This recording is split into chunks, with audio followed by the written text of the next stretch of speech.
je chanterai gloire. Ouh, gloire. Ouh. Bonsoir frères et sœurs.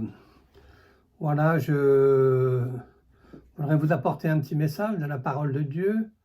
Donc à partir de maintenant, nous allons enregistrer ce message afin de pouvoir le diffuser, puisque nous avons quelques problèmes de connexion. Je pense que ce sera plus facile comme cela. Donc voici notre petit message du mercredi. Je vous invite à prier quelques secondes avec moi, si vous le voulez bien. Merci Seigneur de bénir ta parole, de nous enrichir à travers elle. Merci de te glorifier Seigneur. Tu es le Père Saint, tu es le Père éternel. Tu es de toute éternité Seigneur, et ta parole ne revient pas à toi sans effet. Merci d'agir puissamment notre Dieu. Béni soit ton nom encore Jésus. Merci Sauveur. Amen. Voilà, je vous invite à prendre la Bible dans l'Évangile de Jean, au chapitre 10 et au verset 11. L'Évangile de Jean, au chapitre 10 et au verset 11.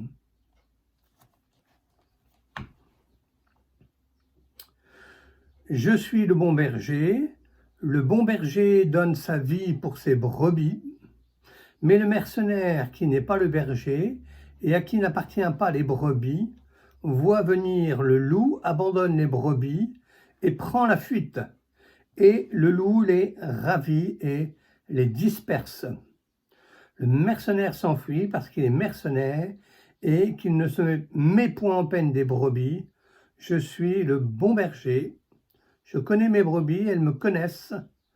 Comme le Père me connaît et comme je connais le Père, je donne ma vie pour mes brebis. Amen. Voilà, Jésus se présente dans notre texte sous l'image du bon berger. Pas simplement d'un berger, mais du bon berger. Amen. Jésus utilise cette image auprès des Juifs, car qui mieux que ces Juifs pouvait comprendre, pouvait connaître ce qu'est un berger.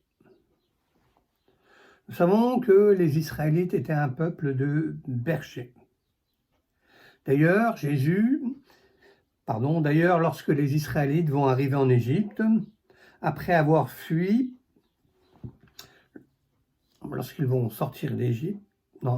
arriver en Égypte, après avoir fui la famine en Canaan, eh bien, Pharaon va leur demander ce qu'ils font. Et ceux-ci vont répondre, tes serviteurs sont bergers. Abraham était un berger. Moïse aussi, avant son pèlerinage, pendant 40 ans dans le désert, avec le peuple hébreu, fut un berger.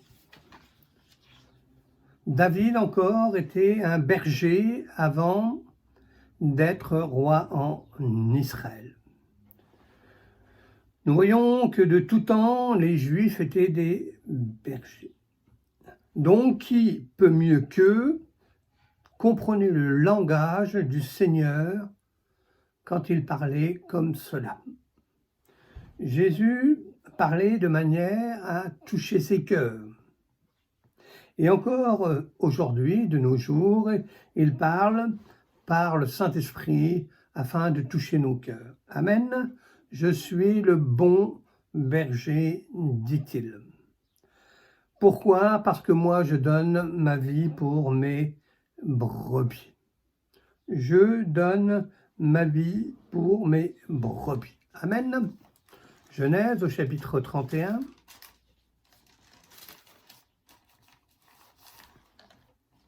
Et au verset 38,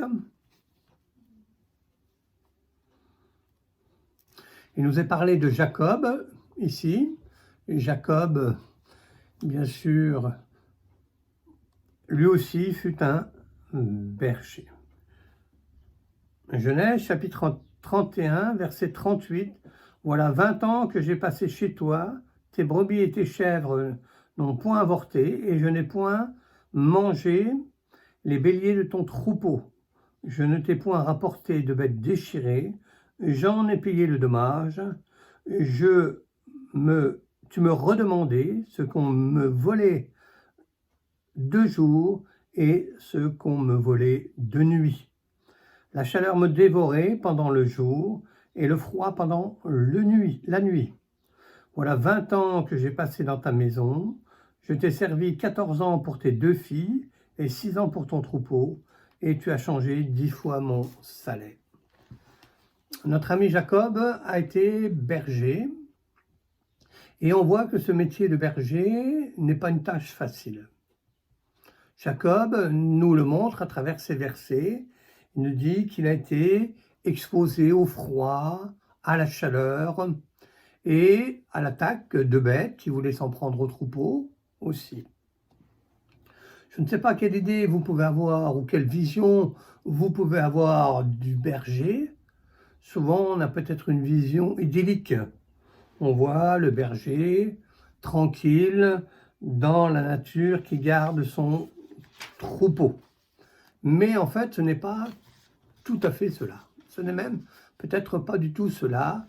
Le berger, eh bien, est quelqu'un qui garde, qui veille, qui prend soin de son troupeau. Amen. 1 Samuel, chapitre 17.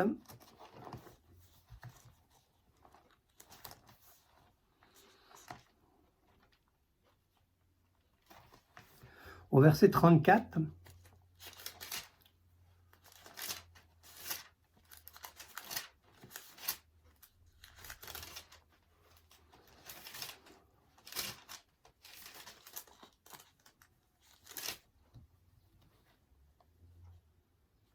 « 1 Samuel, chapitre 17, verset 34.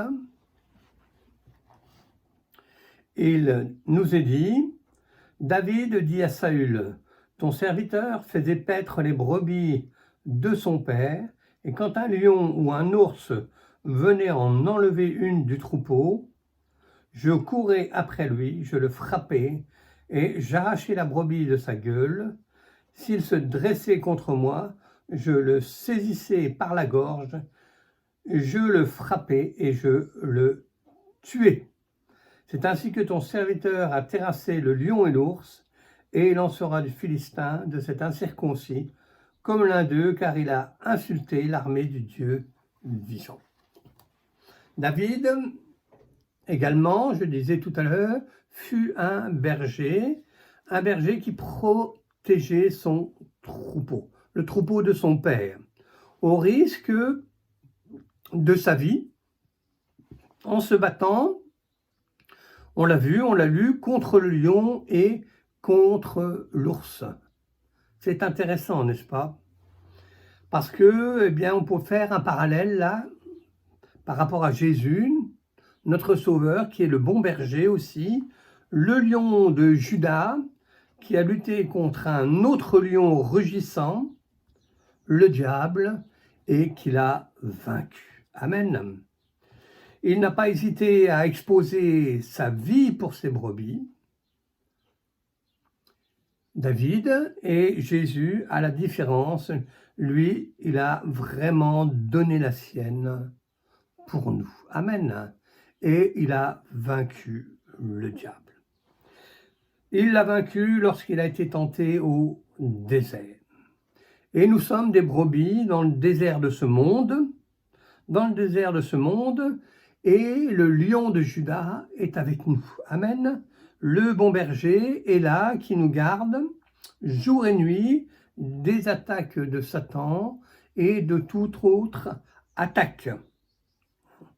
Jésus a dit, je donne ma vie pour mes brebis, afin que celles-ci soient dans l'abondance. Amen. Ainsi, avec Jésus, nous ne manquerons de rien. Le Seigneur nous révèle encore qu'il y a de mauvais bergers, des mercenaires, c'est-à-dire des gens payés pour garder le troupeau, mais qui ne se mettent pas en peine de celui-ci parce qu'il ne lui appartient pas, ne leur appartient pas. Le mercenaire, il est dit, voit venir le loup et il abandonne ses brebis. Il s'intéresse, le mercenaire travaille pour un salaire, c'est tout, sans plus. Le restant ne l'intéresse pas. Jésus, lui, eh bien, n'abandonne jamais ses enfants. Amen. Et il veut nous aider à combattre le loup. Amen.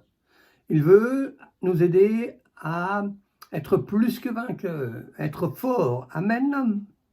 Il a donné sa vie pour chaque brebis de sa bergerie. Amen. Et il nous donne toutes les armes nécessaires également afin de pouvoir vaincre le loup. Le loup, ce loup qui est l'image eh bien, du diable.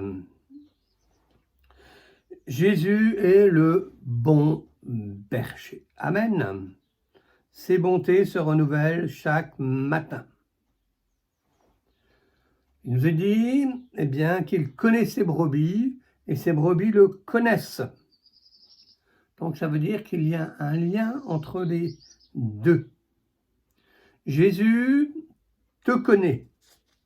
Mais toi, est-ce que tu connais Jésus? Amen. C'est important de connaître Jésus. Abraham était l'ami de Dieu. Amen. Et il connaissait Dieu. Amen. Est-ce que nous connaissons Jésus? Amen. Non à travers une religion, non superficiellement, mais dans une relation intime, dans une relation profonde, dans une relation sincère avec lui. Et c'est ce que chacun devrait cultiver dans sa vie. Amen. Mes brebis me suivent, elles ne suivent personne d'autre parce qu'elles connaissent Jésus. Elles connaissent sa parole. Elles le connaissent personnellement. Connais-tu Jésus personnellement? Reconnais-tu sa voix? Connais-tu sa parole? Y plonges-tu tes regards, ton cœur, ton esprit? Amen. C'est important. Jésus ne prend pas soin de nous comme un simple berger, mais il prend soin de nous comme le bon berger. Amen. Nous savons qu'il était là au commencement de toutes choses et sa bonté eh bien, n'a pas cessé de se manifester à travers tous les siècles, à travers les millénaires, jusqu'à nos jours. L'être humain, nous le savons, a un cœur corrompu, perverti, dès sa naissance. Contrairement peut-être à ce que Jean-Jacques Rousseau disait, que l'homme est bon. Non. Seul Jésus a le cœur bon. C'est inhérent à sa nature. Il est comme cela. Amen. Jésus est le bon berger. Nous connaissons tous peut-être le psaume 23 qui nous parle de cela. Premier verset qui dit « L'Éternel est mon berger, je ne manquerai de rien. » Amen. S'il est ton berger, tu ne manqueras de rien. Il prendra soin de toi. Il pansera à tes blessures, il guérira tes blessures. Il te donnera la nourriture au temps convenable. Il te donnera le vêtement et tout par-dessus. Amen. Tout par-dessus. Amen. Psaume 80. Là, on peut regarder dans le livre des psaumes.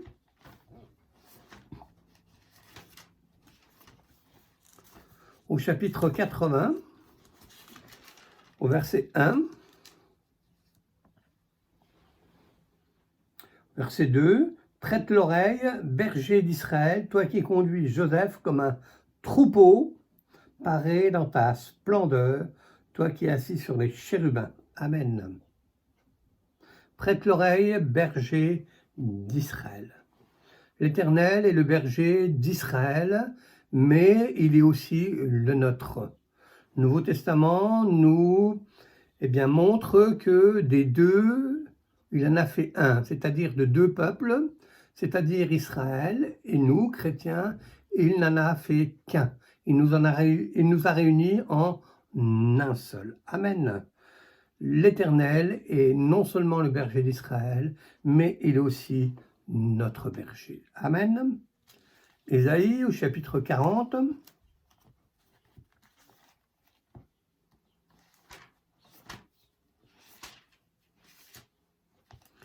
Et au verset 10. Ésaïe chapitre 40, verset 10.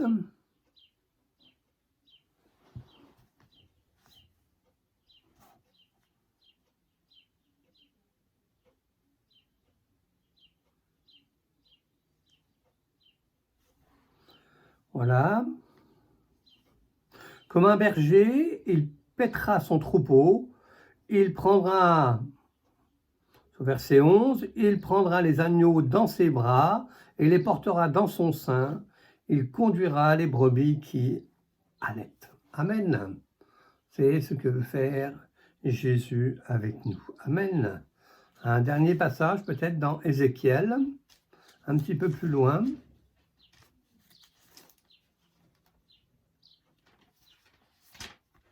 Ézéchiel au chapitre 34, vous avez encore tout un passage sur le berger. 34 au verset 11. Voilà, je vous laisse le temps d'y aller. Ézéchiel au chapitre 34 au verset 11.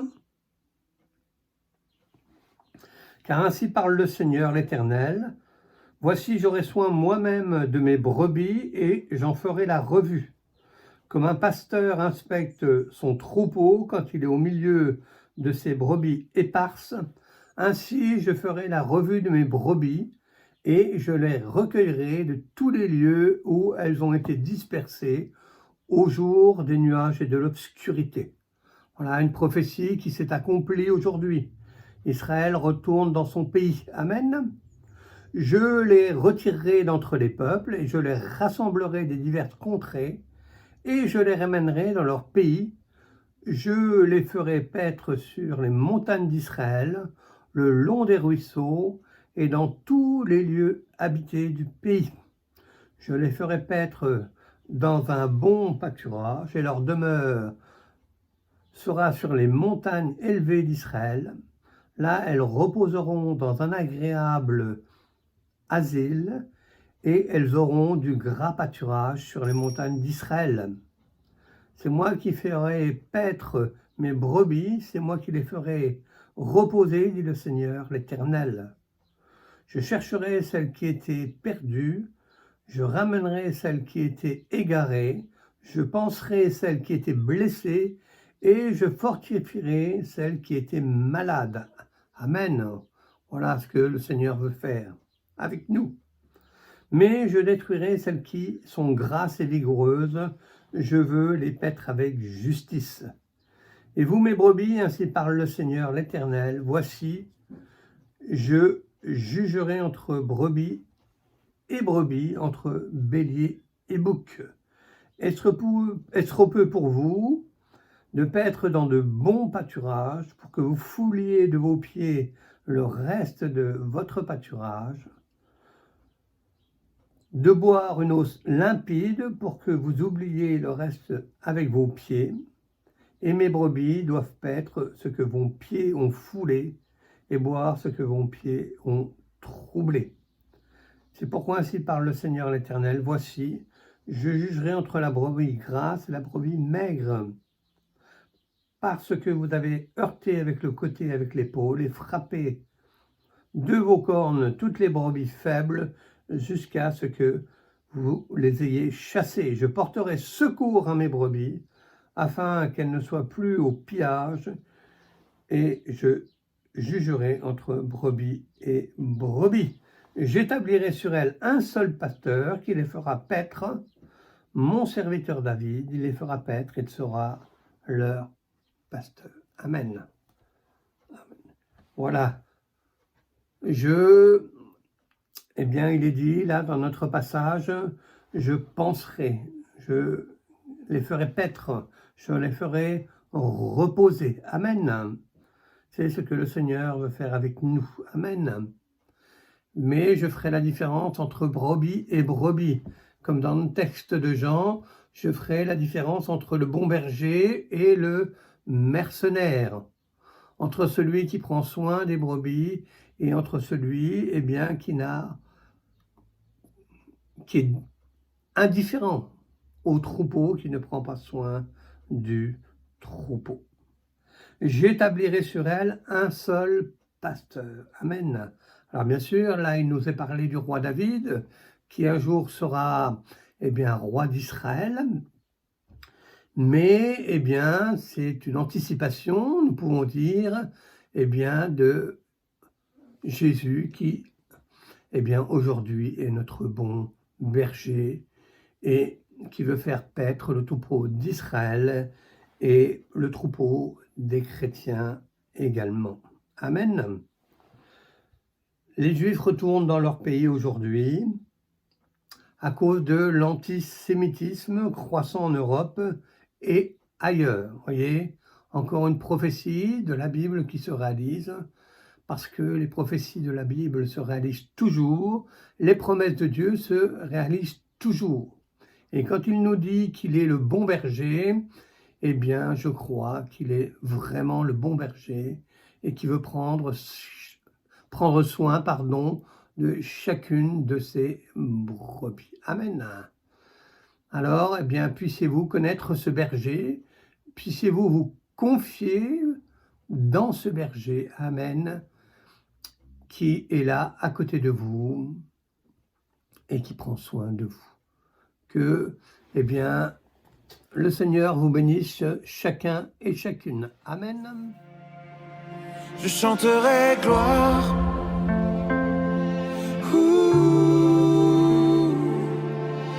Gloire.